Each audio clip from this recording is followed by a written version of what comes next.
Hello and welcome back to another video.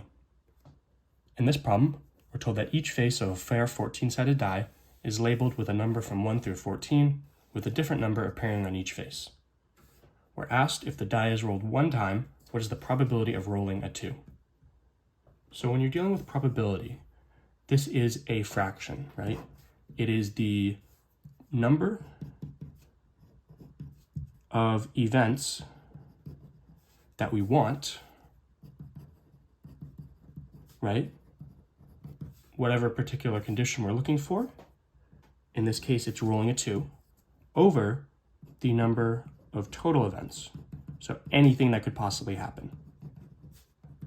This is our fraction. So what are the number of events that we want?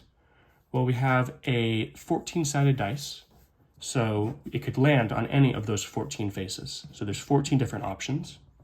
And we're told that each number or each face has a different number.